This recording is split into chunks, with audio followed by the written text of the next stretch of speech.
निलेश घायवळ याचा भाऊ सचिन घायवळ याला राज्य गृहमंत्री असलेले योगेश कदम यांच्याकडून शस्त्र परवाना देण्यात आला। खरं बघायला गेलं तर सचिन घायवळ हा पेशाने शिक्षक आहे। मग अशा शिक्षकाला शस्त्र बाळगण्याची गरजच काय पडली?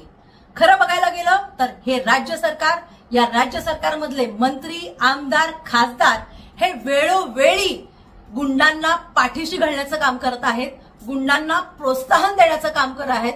वेळेप्रसंगी ते गुंडांच्या घरी जाऊन भेट देतात, त्यांच्याबरोबर फोटो काढतात। अशा सगळ्यांवरच कारवाई होणं अपेक्षित आहे। खरं बघायला गेलं तर योगेश कदम यांनी ही कृती करून या गुंडांना प्रोत्साहित केलेलं आहे।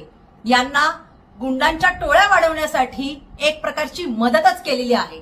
खरं बघायला गेलं तर योगेश कदम यांच्या डान्स बारवरती जेव्हा कारवाई झालेली होती, आईच्या नावाने छमछम डान्स बार चालू होता, तेव्हाच त्यांच्या मंत्रीपदाचा राजीनामा फडणवीस सरकारनं घ्यायला हवा होता। परंतु हे फडणवीस सरकार हे फसवणीस सरकार आहे, हे फसवं सरकार आहे। या सरकारला कशाची चाड राहिलेली नाहीये।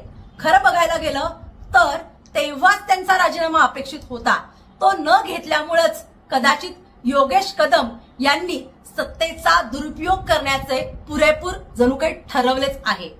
या मंत्रिमंडळामध्ये हे असे विचित्र विचित्र लोक बसवलेली आहेत, त्याच्यामुळेच तुमचं सरकार तसंही बदनाम झालेलं आहे। फडणवीस सरकार जरा डोकं जागेवर ठेवा, जरा ताळ्यावर या आणि अशा योगेश कदम असलेल्या व्यक्तीचा, या मंत्र्याचा ताबडतोब तातडीने राजीनामा घ्या, अशी मागणी शिवसेनेच्या वतीने आम्ही करत आहोत।